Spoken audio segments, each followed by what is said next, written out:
What's going on, guys? What's going on? This is your boy DJ Festnex with another Snack Bites and Reviews.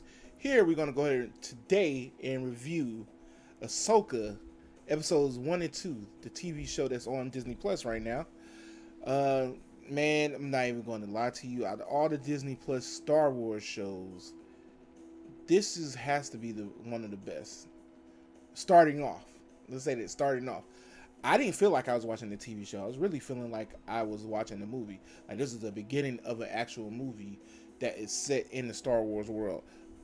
Especially when it's really set with a animated series with an animated character who is not the first time live on a in live action, done in live action, but this is a series that is based on her time currently in the Star Wars universe. And the reason why I say currently is because the last time we saw her was in Rebels, which was animated. Outside of, The Mandalorian and Boba Fett. Well, was she in Boba Fett? Yeah, she was in Boba Fett. Yeah, I'm tripping. But yeah, outside of those two series, this will be the first time in the era where we in. So I know one of the gripes I heard a lot of people talk about so far, seeing things about it, is that it it doesn't feel like an Ahsoka series. Well, I can agree with that, and they definitely say it's more like the next season to Rebels, and I agree with that too as well. But y'all gotta understand, they gotta set up one of the reasons why Ahsoka would come back. Outside of Grand Admiral Thrawn, what else would you say her coming back? What, to take care of Grogu? Well, she already did that, and that was on. She was done, one and done. She's a favorite character. They was gonna go in. They was gonna go in with it. So I mean, I liked it. So like the way it starts off is basically, like I said, it gives you the Star Wars thing without the fanfare, with the letters going up, but not quite like Star Wars. That's why I say it wasn't quite like a movie, but it started off like a movie. See the starship, then you get to the point to where now these guys are being held by a starship that says that they give the old codes of Jedi codes. So the guy pulled the bluff, and off rip I already knew, like, whether it's Ahsoka or anybody else, these guys messed up. That's just what it was. They messed up. And the introduction to Baylan and Shinhati, I think that's how you say her name. That was a pretty decent introduction to them. They came in, they was like, they're not playing no games. I know a lot of people like to think they may be Sith. I don't think they are Sith. I don't think they're Grey Jedi. I don't think they're Sith. I don't think they're Jedi. They do have Jedi. Looking at how they are introduced and just the visual of what's going on, one, they have orange lightsabers, red. So that means you could kind of probably want to put them in the category of a Grey Jedi, but I don't think they're quite at a Grey Jedi either. Also, if you look at Shin Hati, she has the Jedi little tie in the back, the little braid that shows that she's an apprentice, basically.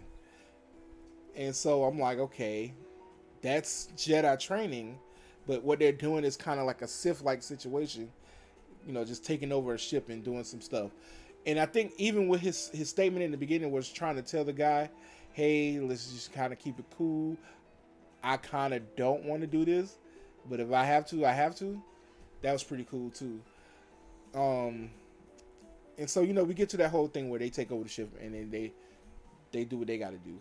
And then you meet up with, you go back to, what is the name of the place? You go back to Ezra's hometown, and they're doing a tribute to like the heroes who saved them that day. When the last day you see Ezra Bridger. So they show the mural from Rebels, and they're getting ready to get Sabine to talk. Which I was like, hold on, why is Sabine there? And I forget. Well, no, the reason why I knew she shouldn't have been there is because I know she left off to go do some stuff with the the Mandalorians and stuff. So I figured she was going to like stay there. I didn't think she would come back to that world or whatever. So she did, and it was pretty cool. I was like, okay, cool. I like how she dipped before she could do her speech, and it was trying to leave, and it didn't make sense that he sent the guys out to go get her. Now, the fun fact, it's two fun facts. When you're looking at the picture in the beginning, when they first show you how everybody's celebrating them, it's a guy that they're showcasing as well that's up there, and it's the older guy who's talking. Okay, so the little boy, well, the younger guy who they're showcasing is one of the guys from the show that was with Ezra when they infiltrated the I think it was like the training facility from back then when they first got the cadets to be a part of the Empire, and then the main guy, he was the guy who they helped take the planet back, and he was the guy who worked with Ezra's parents. But I'm mad that a lot of people are not kind of catching that. If I'm not mistaken, I'm pretty sure that's who that was. I may be wrong. In the comments, if I'm wrong, go ahead and correct me. I have no problems. I'm not going to get mad. I'm not going to chump you off or whatever the situation is. But, yeah, that was pretty good, small little cuts. The fact that we realize we still see that Sabine is still a wild child and she does what she wants to do. That's pretty dope. She gets away from them. It's kind of understand that, hey, look, I'm not trying to kill nobody. I'm on my way out. So you go to her house, which vaguely looks like Ezra's house, but whatever. We're not gonna say that she moved in while he was gone or whatnot. But I'm pretty sure she moved in. So then that's when she goes into the house, see the loaf cat, which is pretty good. I didn't like the design of that particular one, but I guess that's how you kind of differentiate them from the rest of them. Because that one looked like, even though she was feeding it, like it was very much her cat, loaf cat. That looked like a stray, but the strays don't look like strays, which is weird. The cat hair was all kind of, I don't know, it was weird. Take just go without it. But yeah, so that she was feeding the cat, and she looked at the thing. So my first time viewing it, all I saw was just a trinkets of stuff from Rebels. Didn't even pay attention to the lightsaber that was in there. I can't believe I missed it. But then she pulls the little thing out that has the hologram of Ezra in it, telling him, hey, I'm counting on you, blah blah blah blah blah, which is a hint at kind of what he said before he left in the Rebels episode. It was the season, and so that was pretty cool. See, that it's nice to see that even after all this time, she's still holding on to that fact. Probably why she's in his house. I still believe that she's in his house. So it's just overall just the different stuff of knowing what's been going on. We're trying to find out what's going on and seeing exactly how things are playing out. Then you get to like Ahsoka when she's like basically hunting for an artifact, basically the map to find out where she needs to go to find Thrawn or whatnot. Okay, so here's my thing about that. Okay, when you find out everything, basically you find out that the map is a map to find Thrawn. The map was hidden in a Night Sisters temple years ago. I want to say even long time ago. So, as a person who's just looking from the inside, not from the outside in, not understanding what the hell is going on, how is something that is a map of something? How is it a map of something going to tell you where to find somebody who was either recently lost or in the last decade lost when the map was made, generations before? That's why I never understood that, but I could kind of give you an understanding of maybe why. Because I heard a theory, I think yesterday or so, where maybe they were thinking, well, he used a Purgle, and I need people to say that right. It's Purgle, not Purgle. Purgle. they use the Purgle to create what we consider hyperspace now. Purgle are just like whales in real life, just like most animals, where they have a, how can I say it? I don't know why I want to say. Basically, they have a route they go. The way they go, when they come somewhere, they have kids and they go back that route again. So they mapped that out years ago, millions of years ago, and so that's how they found out how to do, their travel or whatever. So for the map, it basically shows a route directly to another galaxy, which I'm like, okay, that makes sense. And so they're assuming that they went back on the same route when Ezra and them had them shoot off from his planet. So they're just assuming that that's the way they went. So I'm like, okay, that gives you a little credit of what's going on. But the fact, that Ahsoka had to go through all this stuff to find it, let alone in a Night Sisters temple, which is good that we're getting more of that, because I know the Star Wars Jedi Survivor and it was the Jedi Survivor and the Fallen Jedi.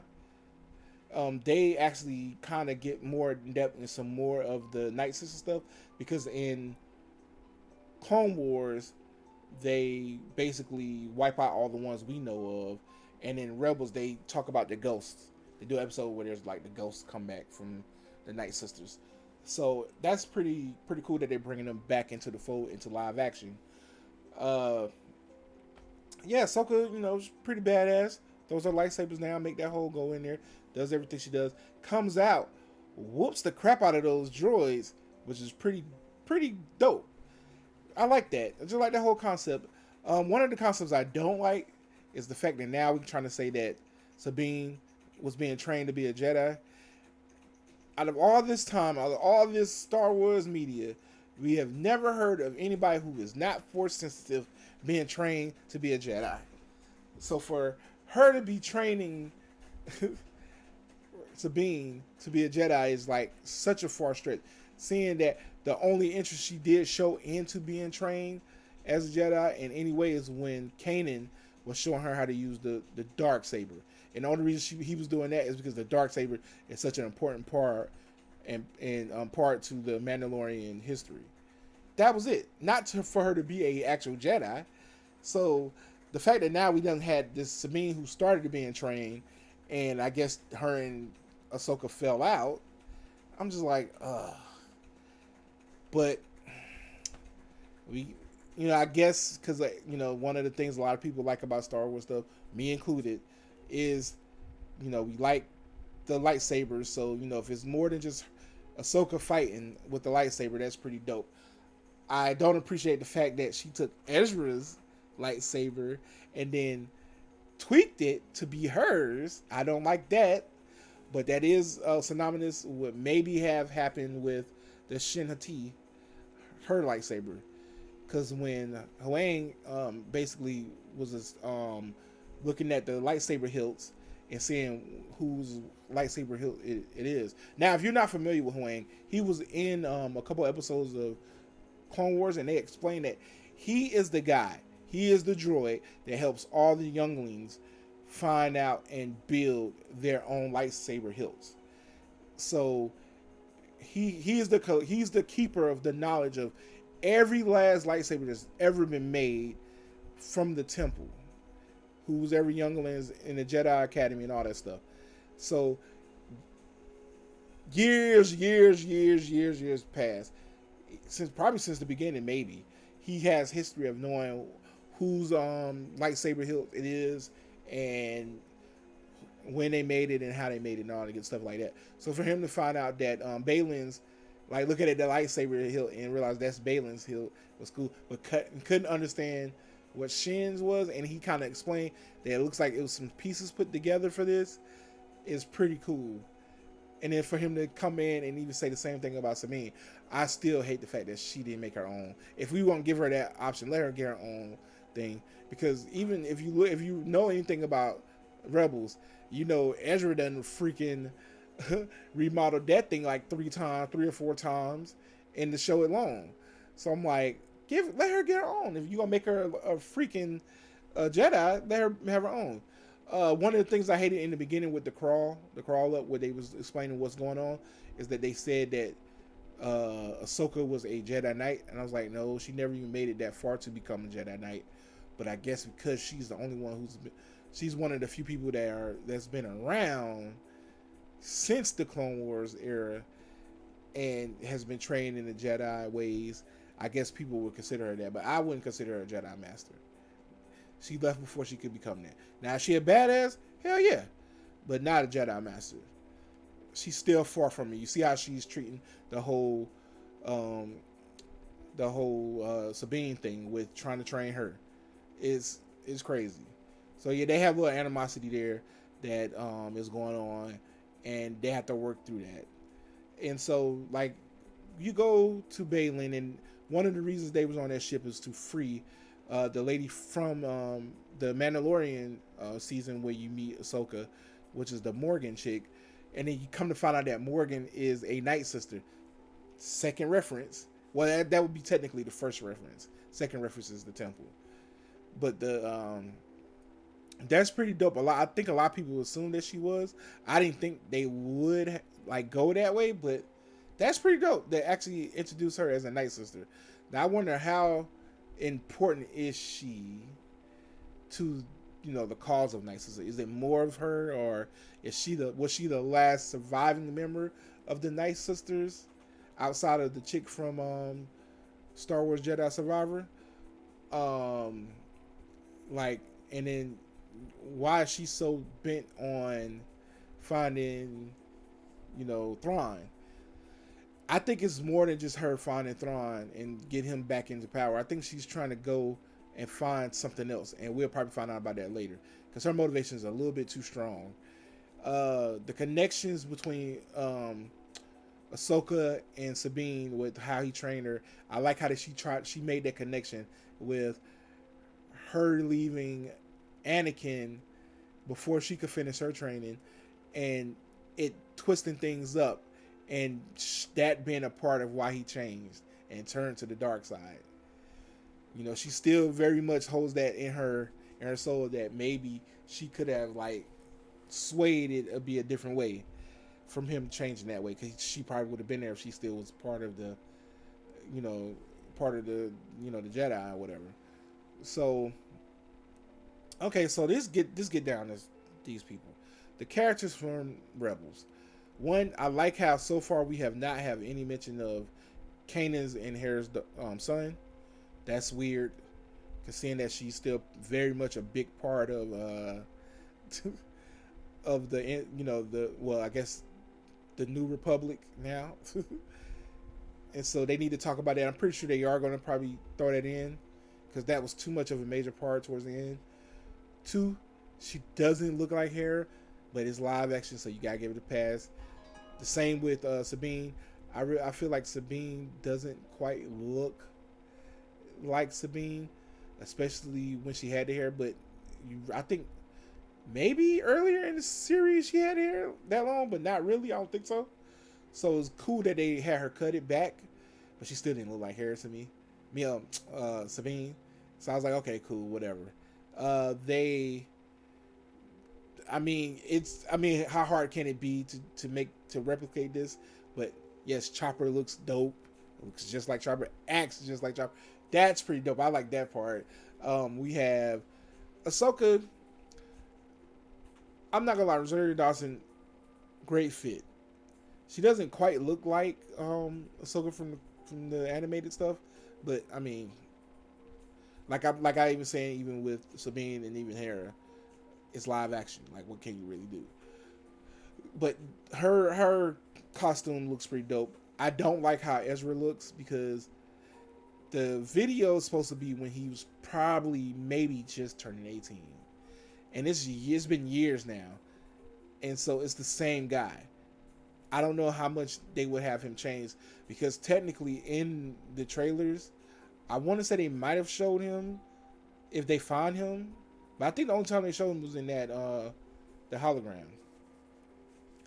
So let's see how they actually have him look if they show him on the show. Uh, yeah, so far, those characters look pretty dope. I like how they did Zeb in and was that Obi-Wan? Yeah, I think it was Obi-Wan when they showed Zeb. I like how they did him, and yeah, it's pretty cool. Just the layout of the characters and this group of characters that we have. I like how they go through their ups and downs. I was like, dang, they just announced that Sabine was training to be a Jedi. They show her wielding a lightsaber, showing her actually holding her own a little bit. She wasn't getting demolished, so that was pretty cool. But clearly the other girl is trained in the Force, and so she ended up getting that one hit off, and it was a stab through the gut. It makes me wonder if they are trying to keep them away from stuff and not really go into the fact of killing them. Especially when Balin said earlier, it was like, well, we got to kill this Jedi. There's very few left in the world. And the lady said what she said, and she was like, basically like, you getting a little soft on me? He's like, no, I'm just talking the truth. And I mean, I feel like he don't want to do it, but I think I don't think he's, like I said, I don't think he's a Jedi. I don't think he's a great Jedi, and I don't think he's a Sith. I really just think he's just a Force wielder who is now a mercenary. That's just what it is. And I think after everything that's happened, that's how he feels about it. Instead of just becoming the lapdog completely of somebody, because I even think the way they were even talking, it feels like once this stuff is done, if they try something, we go kill them too. Like, I think he would want to kill Morgan too as well, or any of the other people. Like, if they get in his way, he don't care. I think he just want to kill them and get them out of their way, because he doesn't want nobody to think they control him. And I think both of them are kind of going down that path. It was cool to see this other Inquisitor. I want to know what his story is and what made him leave Darth Vader, because he's an Inquisitor now. So that means that at one point he was training under the Vader and he left. So I wonder if that's the situation. I wonder if he might be like double agent, well, it can't be double agent because, Vader's gone now. So maybe that's probably why he's there, because he was kind of one of the Inquisitors that didn't really show up throughout the original trilogy. But yeah, like I said, I like the whole fact of the push and pull between Ahsoka and Sabine about if she's ready, blah blah blah. I like a lot of the dialogue between Hera and Ahsoka and Hera and Sabine. That kind of did throw me back into the Rebels episodes, how they were. It just, the sound and the visuals kind of just, I gotta get used to that. The whole concept of now she healed and she still was able to do all her stuff. Sabine, after getting stabbed, she feels the great need to fix this mistake she made. That's pretty dope too, showing growth in the character from even Rebels, which was a thing she dealt with, but it wasn't as bad as I would say this particular situation, because her letting that map get away is kind of messed up. The fight between Ahsoka and the droids on the ship, where they were trying to on the shipyard, where they were looking for Morgan's little setup and wondering why people are taking this hyperdrive somewhere. That was pretty dope. The flight scene with Hera and trying to get the tracker on that thing was pretty dope too. And the banter between her and Chopper, that's why I said that's Chopper from the show. Like, they did him right. So I mean, it's not hard because he's a droid in the he's a droid, so it's not hard to bring those things to life, as opposed to a animated character itself into live action. So that was pretty dope. It does give me R2D2 vibes, but Chopper was, I think Chopper would be a dangerous overall. Like, at least I think at least the R2D2 would be like, look, hey bro, leave me alone. Don't bother me. If you do, I might have to do something. Where Chopper says, oh, you bother me? It's over. I don't care if you try to run away. I'm gonna mess you up. and that's the craziest part about it. I just like the how they give them so much, like, you know, soul, I would say, personality, stuff like that. The droids, I love that aspect of it. Like I said, the first two episodes was great. I loved it. I like how they tied it up, and now it's like that was a tie up to the ending of Rebels. So now we can actually get into a show called Ahsoka.